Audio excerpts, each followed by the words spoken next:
Hello, and welcome to Ghost Stories. I'm your host, Amanda Whitaker. Through the month of October, I'll be reading a different ghost story every night to help you get in the Halloween spirit this season. For my second story I'll be reading tonight is by another famous author you may have heard of. He wrote A Christmas Carol.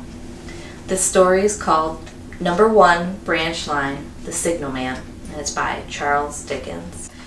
Before I start reading, now would be a good time to pause the video, grab some snacks, light a candle, get a blanket, and get comfortable. But don't get too comfortable. Alright, here we are. The Number 1 Branch Line, The Signal Man by Charles Dickens. Halloa! Below there! When he heard a voice thus calling to him, he was standing at the door of his box, with a flag in his hand, furled round its short pole. One would have thought, considering the nature of the ground, that he could not have doubted from what quarter that the voice came. But instead of looking up to where I stood on the top of the steep cutting nearly over his head, he turned himself about and looked down the line. There was something remarkable in his manner of doing so, though I could not have said for my life what. But I know it was remarkable enough to attract my notice, even though his figure was foreshortened and shadowed down in the deep trench, and mine was high above him, so steeped in the glow of an angry sunset that had shaded my eyes with my hands before I saw him at all. Halloa! Below!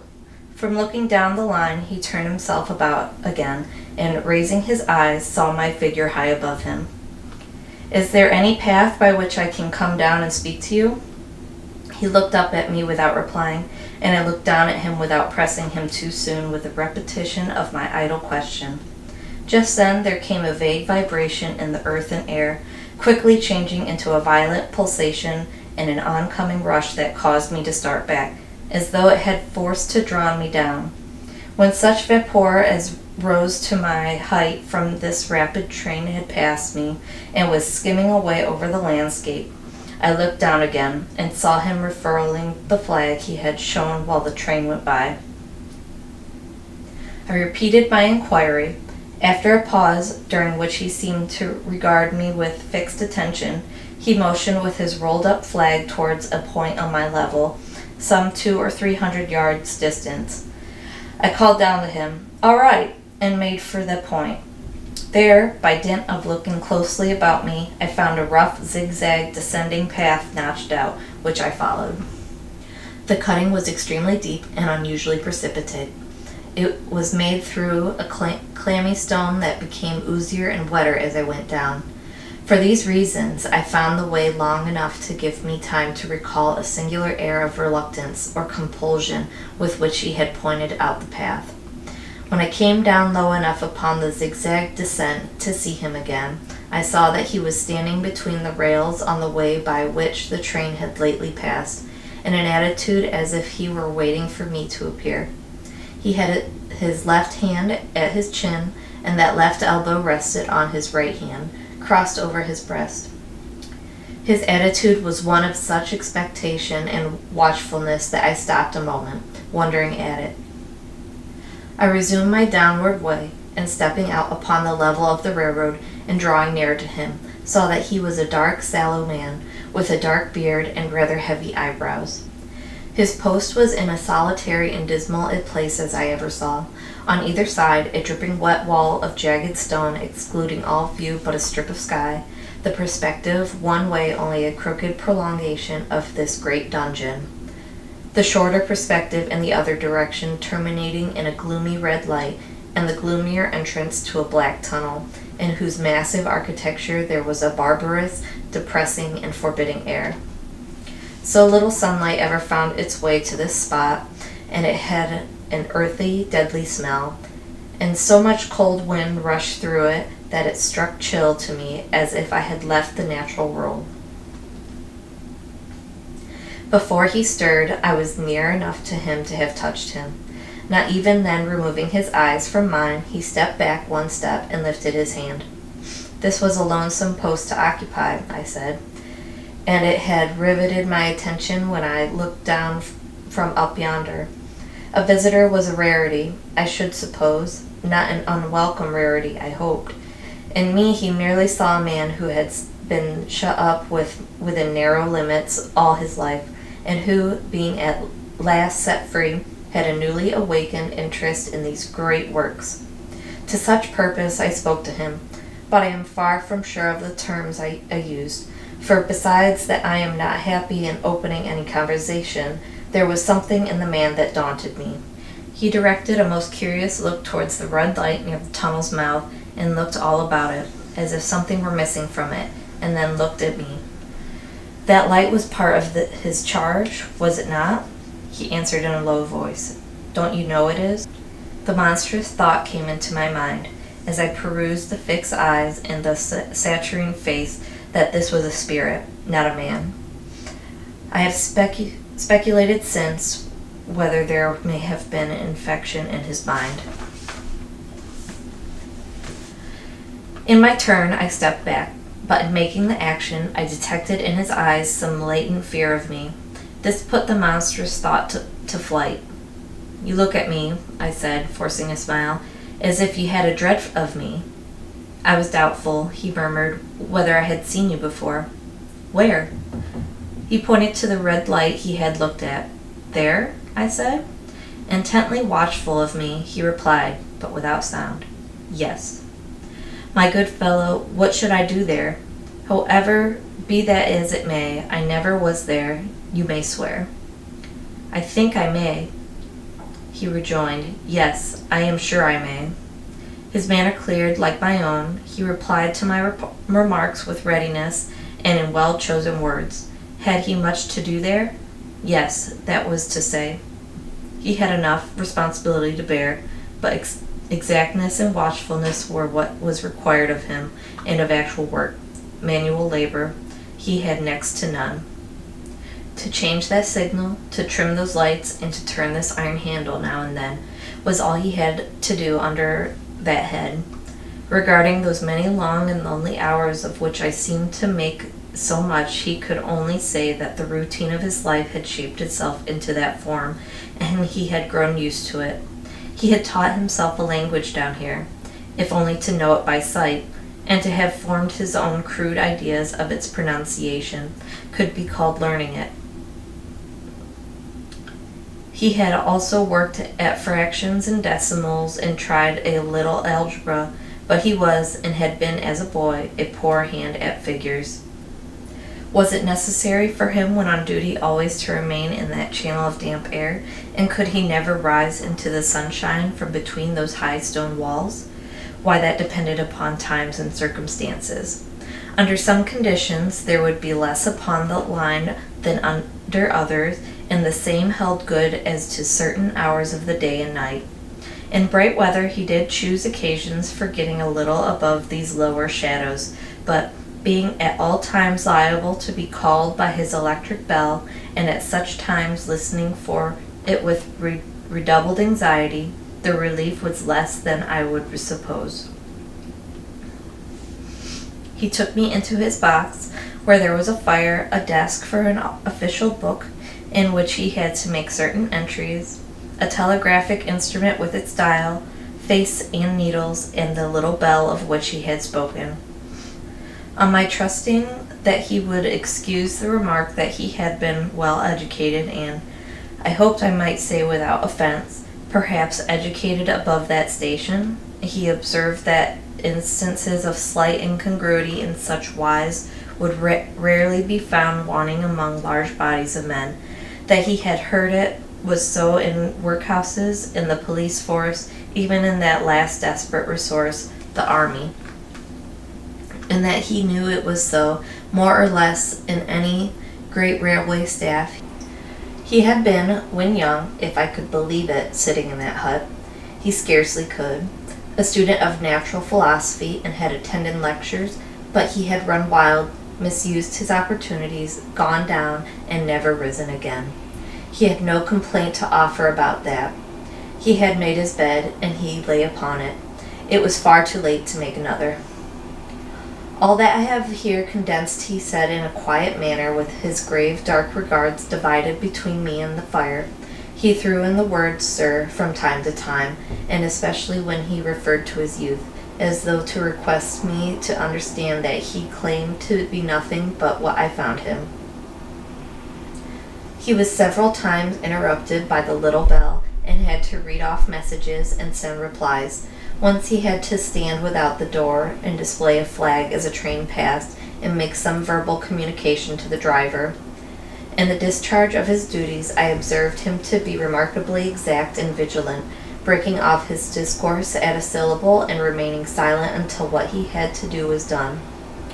In a word, I should have set this man down as one of the safest of men to be employed in that capacity, but for the circumstance that while he was speaking to me, he twice broke off with a fallen color, turned his face towards the little bell when it did not ring, opened the door of the hut, which was kept shut to exclude the unhealthy damp, and looked out towards the red light near the mouth of the tunnel. On both of those occasions he came back to the fire with the inexplicable air upon him which I had remarked, without being able to define when we were so far asunder. Said I, when I rose to leave him, "You almost make me think that I have met with a contented man." I am afraid I must acknowledge that I said it to lead him on. "I believe I used to be so," he rejoined in the low voice in which he had first spoken. "But I am troubled, sir, I am troubled."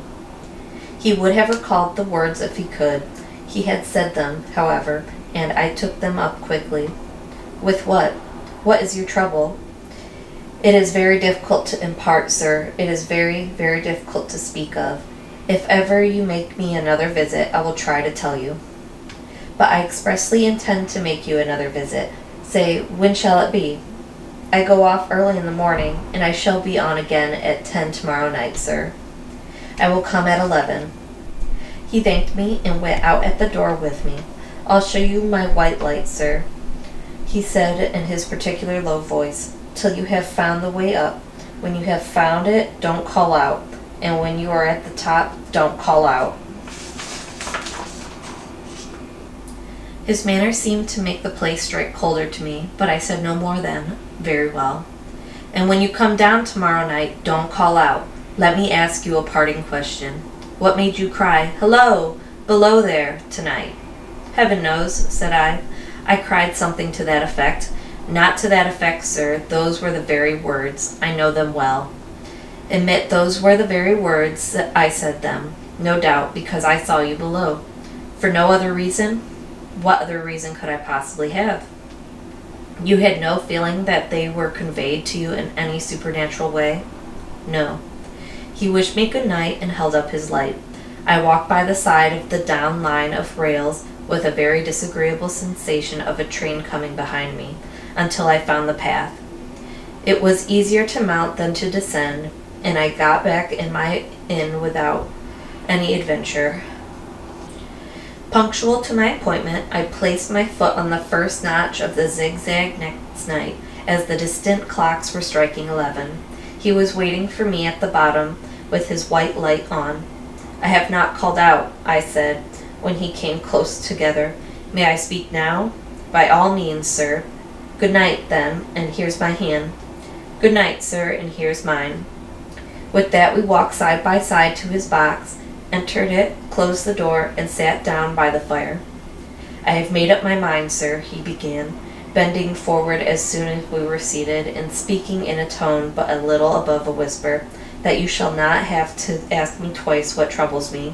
I took you for someone else yesterday evening. That troubles me." "That mistake?" "No, that someone else." "Who is it?" "I don't know." "Like me?"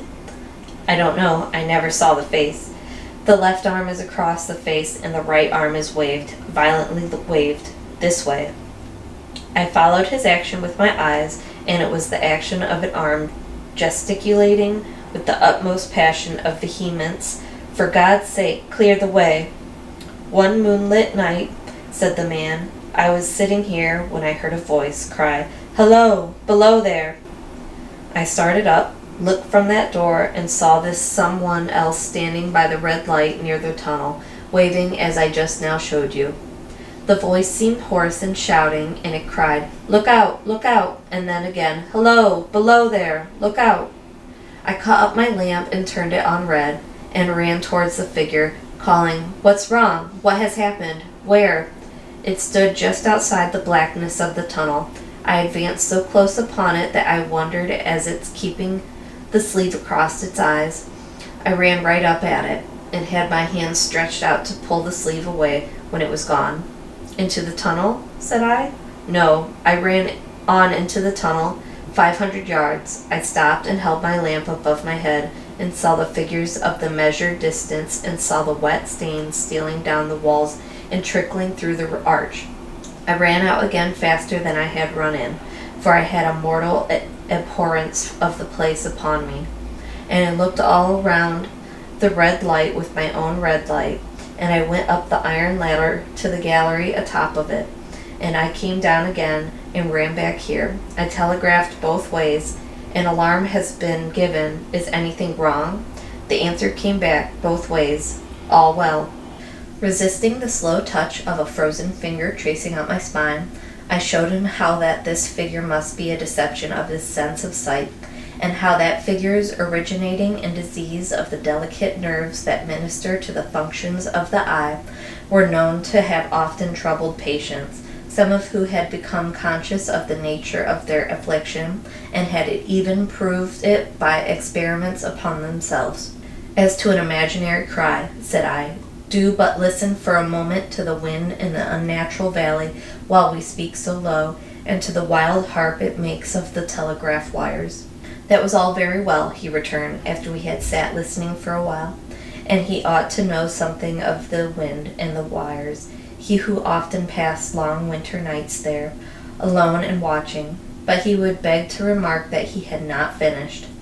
I asked his pardon, and he slowly added these words, touching my arm. Within 6 hours after the appearance, the memorable accident on this line happened, and within 10 hours the dead and wounded were brought along through the tunnel over the spot where the figure had stood. A disagreeable shudder crept over me, but I did my best against it. It was not to be denied, I rejoined, that this was a remarkable coincidence, calculated deeply to impress his mind. But it was unquestionable that remarkable coincidences did continually occur, and they must be taken into account in dealing with such a subject. Though to be sure, I must admit, I added, for I thought I saw that he was going to bring the objection to bear upon me. Men of common sense did not allow much for coincidences in making the ordinary calculations of life. He again begged to remark that he had not finished. I again begged his pardon for being betrayed into interruptions. This, he said again, laying his hand upon my arm and glancing over his shoulder with hollow eyes, was just a year ago. 6 or 7 months passed, and I had recovered from the surprise and shock when one morning, as the day was breaking, I, standing at the door, looked towards the red light and saw the spectre again. He stopped with a fixed look at me. Did it cry out? No, it was silent. Did it wave its arm? No, it leaned against the shaft of the light with both hands before the face, like this. Once more I followed his actions with my eyes. It was an action of mourning. I have seen such an attitude in stone figures on tombs. Did you go up to it? I came in and sat down, partly to collect my thoughts, partly because it had turned me faint. When I went to the door again, daylight was above me, and the ghost was gone. But nothing followed? Nothing came of this? He touched me on the arm with his forefinger twice or thrice, giving a ghastly nod each time. That very day, as a train came out of the tunnel, I noticed, at a carriage window on my side, what looked like a confusion of hands and heads, and something waved. I saw it just in time to signal the driver. Stop! He shut off and put his brakes on, but the train drifted past here 150 yards or more. I ran after it and, as I went along, heard terrible screams and cries. A beautiful young lady had died instantaneously in one of the compartments and was brought in here and laid on the floor between us. Involuntarily I pushed my chair back as I looked from the boards at which he pointed to himself. True, sir, true, precisely as it happened, so I tell it you. I could think of nothing to say to any purpose, and my mouth was very dry. The wind and the wires took up the story with a long, lamenting wail. He resumed, "Now, sir, mark this, and judge how my mind is troubled. The spectre came back a week ago. Ever since it had been there, now and again, by fits and starts." "At the light?" "At the danger light." "What does it seem to do?" He repeated, if possible with increased passion and vehemence, that former gesticulation of, "For God's sake, clear the way." Then he went on, "I have no peace or rest for it. It calls to me, for many minutes together, in an agonized manner, 'Below there! Look out! Look out!' It stands waving to me. It rings my little bell." I caught at that. "Did it ring your bell yesterday evening when I was here, and you went to the door?" "Twice." "Why, see," said I, "how your imagination misleads you. My eyes were on the bell, and my ears were open to the bell, and if I am a living man, it did not ring at those times.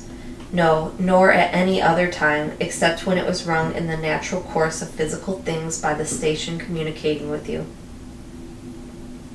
He shook his head. "I have never made a mistake as to that yet, sir. I have never confused the spectre's ring with the man's.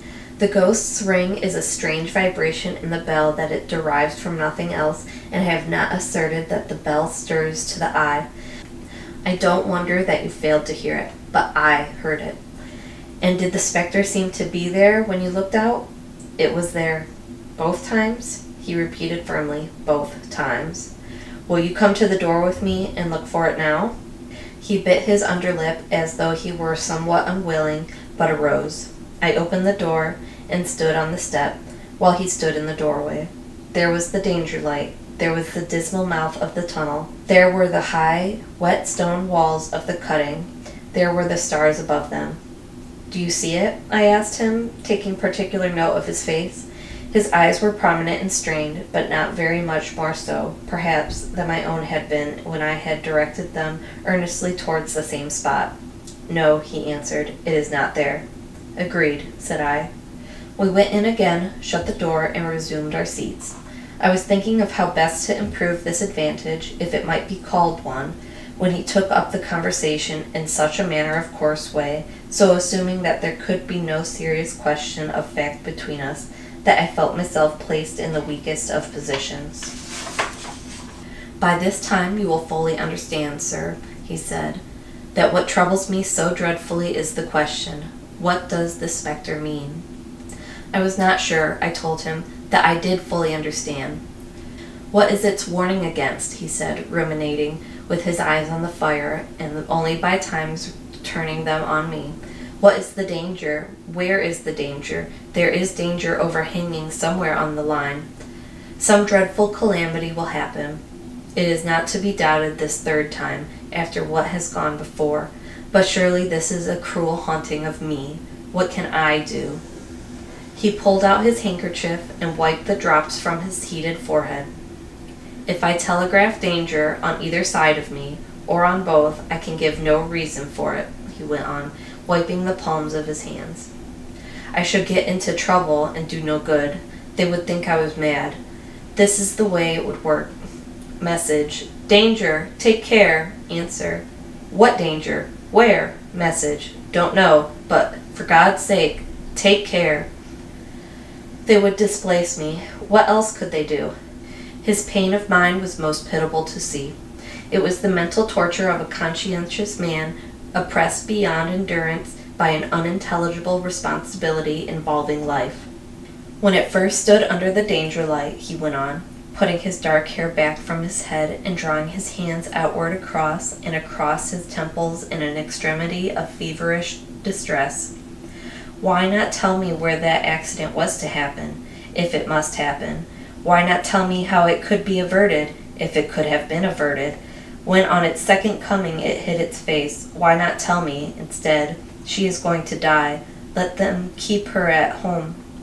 If it came, on those two occasions, only to show me that its warnings were true, and so to prepare me for the third, why not warn me plainly now? And I, Lord help me, a mere poor signalman on this solitary station. Why not go to somebody with credit to be believed and power to act? When I saw him in this state, I saw that for the poor man's sake, as well as for the public safety, what I had to do for the time was to compose his mind.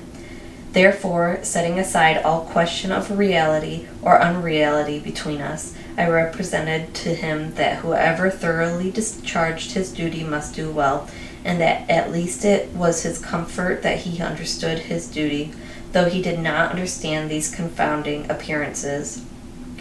In this effort I succeeded far better than in the attempt to reason him out of his conviction. He became calm. The occupations incidental to his post as the night advanced began to make larger demands on his attention, and I left him at 2 a.m. I had offered to stay through the night, but he would not hear of it. That I more than once looked back at the red light as I ascended the pathway, that I did not like the red light, and that I should have slept but poorly if my bed had been under it, I see no reason to conceal. Nor did I like the 2 sequences of the accident and the dead girl. I see no reason to conceal that either. But what ran most in my thoughts was the consideration of how ought I to act, having become the recipient of this disclosure. I had proved the man to be intelligent, vigilant, painstaking, and exact, but how long might he remain so, in his state of mind? Though in a subordinate position, still he held a most important trust, and would I, for instance, like to stake my own life on the chances of his continuing to execute it with precision?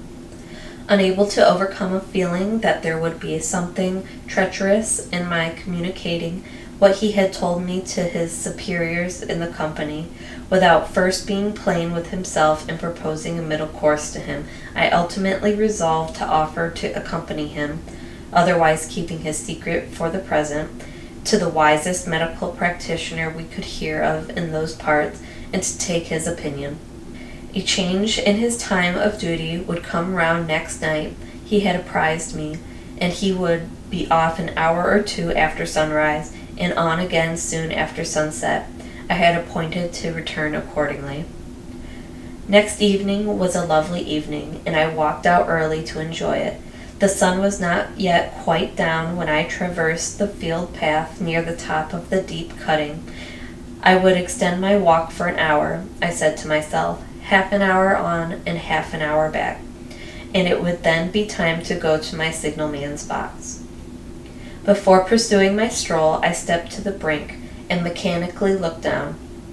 From the point from which I had first seen him, I cannot describe the thrill that seized upon me when, close at the mouth of the tunnel, I saw the appearance of a man, with his left sleeve across his eyes, passionately waving his right arm.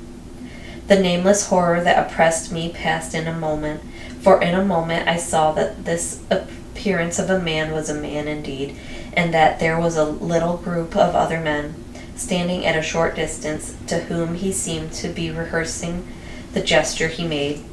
The danger light was not yet lighted. Against its shaft a little low hut, entirely new to me, had been made of some wooden supports and tarpaulin. It looked no bigger than a bed. With an irresistible sense that something was wrong, with a flashing self-reproachful fear that fatal mischief had come of my leaving the man there and causing no one to be sent to overlook or correct what he did, I descended the notched path with all the speed I could make. "What is the matter?" I asked the man. "Signalman killed this morning, sir." "Not the man belonging to that box?" "Yes, sir." "You will recognize him, sir, if you knew him," said the man who spoke for the others, solemnly uncovering his own head and raising an end of the tarpaulin, for his face is quite composed. "Oh, how did this happen? How did this happen?" I asked, turning from one to another as the hut closed in again. "He was cut down by an engine, sir. No man in England knew his work better. But somehow he was not clear of the outer rail. It was just a broad day. He had struck the light and had the lamp in his hand. As the engine came out of the tunnel, his back was toward her, and she cut him down. That man drove her and was showing how it happened. Show the gentleman, Tom. The man, who wore a rough dark dress, stepped back to his former place at the mouth of the tunnel. Coming round the curve in the tunnel, sir, he said. I saw him at the end, like as if I saw him down a perspective glass. There was no time to check speed, and I knew him to be very careful. As he didn't seem to take heed of the whistle, I shut it off when we were running down upon him, and called to him as loud as I could call. What did you say? I said, Below there! Look out! Look out! For God's sake! Clear the way! I started. Ah, it was a dreadful time, sir. I never left off calling to him. I put this arm before my eyes not to see, and I waved this arm to the last, but it was no use. Without prolonging the narrative to dwell on any one of its curious circumstances more than on any other, I may, in closing it, point out the coincidence that the warning of the engine driver included not only the words which the unfortunate signalman had repeated to me as haunting him, but also the words which I myself, not he, had attached, and that only in my own mind, to the gesticulation he had imitated. All right. That concludes our second ghost story. I will be reading a different ghost story every night this October, so don't forget to tune back in tomorrow. I'm your host, Amanda Whitaker. Good night, and happy Halloween.